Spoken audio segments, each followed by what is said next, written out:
Please don't forget to subscribe.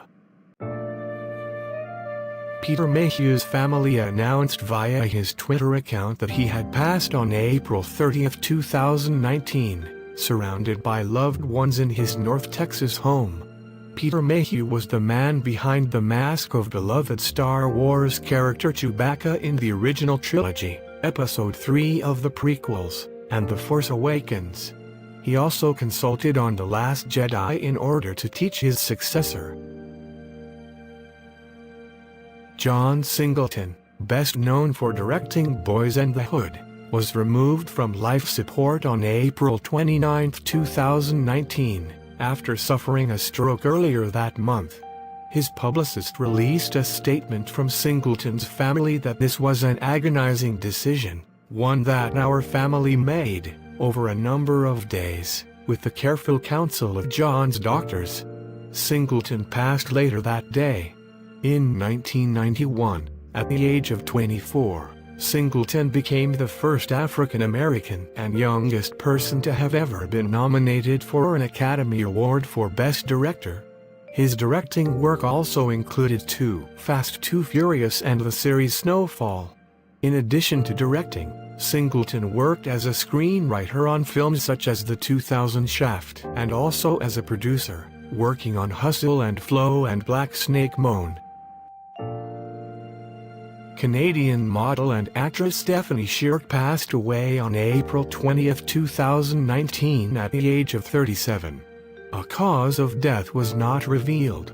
Shirk appeared in a number of films, including Valentine's Day, Star Power, her husband Demian Bichir's directorial debut Un Cuento di Circo and A Love Song, and the upcoming horror movie, Grudge. She also had roles in TV series XC, Cyber, Telenovela, and #, the series. Bichir confirmed the news on Instagram on April 24, 2019, saying, "It has been the saddest and toughest time of our lives and we don't know how much time it will take for us to overcome this pain. We will hold Stephanie in our hearts forever." Lorraine Warren, known best for her paranormal investigative work with her husband Ed, passed in her sleep on April 18, 2019. With her husband, Warren founded the New England Society for Psychic Research in 1952.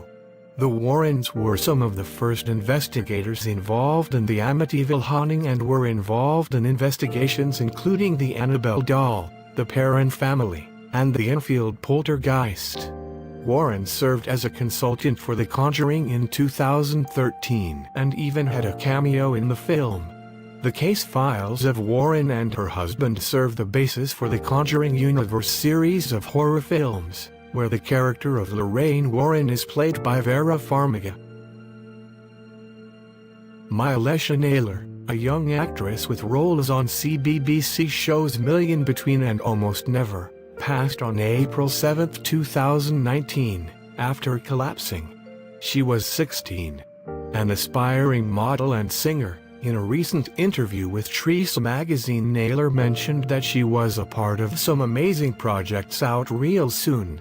Both CBBC and Almost Never shared tributes to the teen star and provided their young fans with resources for emotional support.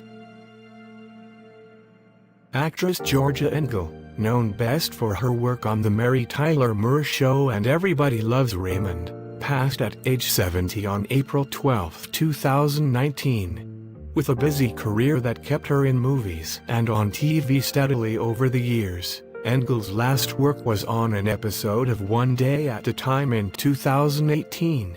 Her role on The Mary Tyler Moore Show, as the girlfriend then wife of news anchor Ted Baxter, was originally only going to be a single episode appearance.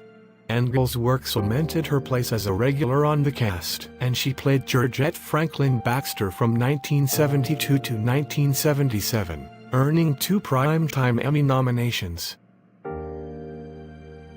Ermias Acetum, known professionally as Nipsey Hussle, passed March 31, 2019, after a shooting near a clothing store, the Marathon Clothing, he owned in Los Angeles, California. The rapper, entrepreneur, and community philanthropist had been scheduled to sit down with the president of the Los Angeles Board of Police Commissioners and the city's chief of police the next day to discuss ways to stop gang violence. In an interview with NPR Music in 2018, Hustle had spoken about growing up in South Central Los Angeles, saying so to make it out mentally stable and not in prison and not on drugs. That's a win. That's a victory in itself. The Grammy Award-winning rapper had purchased the strip mall where Marathon was located as part of his plan to reinvest in the neighborhood he grew up in. Thank you for your watching. Don't forget to subscribe if you have liked this video. Goodbye.